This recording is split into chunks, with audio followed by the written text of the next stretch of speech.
Big pass Tamil season 8ல மொத்தம் 18 contestant நேத்து உள்ள போயிட்டாங்க. ஸோ அதுக்கான ஷூட்டிங் அப்டேட் நமக்கு கிடைச்சிருக்கு. யாரெல்லாம் உள்ள போயிருக்காங்க லிஸ்ட் கிடைச்சிருக்கு. வாங்க பார்ப்போம். ஃபர்ஸ்ட் பார்த்தீங்கன்னா ஃபேட்மேன் ரவி. ரொம்ப ஃபெமிலியரான ஃபேஸ்னே சொல்லலாம். ஸோ இவரும் உள்ள போயிருக்காரு. ரெண்டாவதா விஜய் விஷால். விஜய் டிவி ப்ராடக்ட்னே சொல்லலாம். நெக்ஸ்ட் பார்த்தீங்கன்னா நான் முத்துக்குமார் நிறைய யூடியூப்ல ரிவ்யூலாம் பண்ணுவார். அண்ட் நெக்ஸ்ட் பார்த்தீங்கன்னா அருண் பிரசாத் விஜய் டிவியில் நிறைய சீரியல்லாம் பண்ணியிருக்காரு.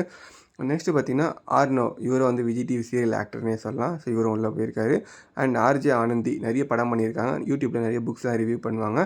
அண்ட் நெக்ஸ்ட் ஆக்டர் ரஞ்சித் ரீசெண்டாக ஒரு படம் வந்தது. இவர் பற்றி நிறைய பேருக்கு தெரிஞ்சிருக்கும். ஸோ இவரும் உள்ளே போயிருக்காரு. தர்ஷா குப்தா ரொம்ப ஃபெமிலியரான ஃபேஸு அண்டு ரொம்பவே வெயிட் பண்ணிட்டு இருந்தாங்க இந்த சீசனுக்குள்ளே வரணும்னு சொல்லிட்டு உள்ளே வந்திருக்காங்க. நெக்ஸ்ட்டு சஞ்சனா பிக் பாஸ் சீசனில் ரொம்ப யங்கஸ்ட் கண்டஸ்டாக உள்ளே வந்திருக்காங்க. ஆனா ஜெஃப்ரி இவரை பற்றி நிறைய பேர் தெரிஞ்சிருக்காது. இனிமேல் தெரிய வந்துடும். அண்ட் சத்யா ஃபிட்னஸ் பே பண்ண சத்யா உள்ளே போயிருக்காங்க. ஜாக்லின் விஜய் டிவி ப்ராடக்டான ஜாக்லினும் உள்ளே போயிருக்காங்க. தீபக் ரொம்ப ஃபெமிலியரான ஃபேஸான தீபக்கும் உள்ளே போயிருக்காரு. அண்ட் ஃபைனலாக பார்த்தீங்கன்னா சுனிதா ஃபுல் என்டர்டைன்மெண்ட்டான சுனிதா உள்ளே வந்திருக்காங்க. ஸோ வெயிட் பண்ணி பார்ப்போம் யாரெல்லாம் என்னென்ன பண்ண போகிறாங்க சொல்லிட்டு.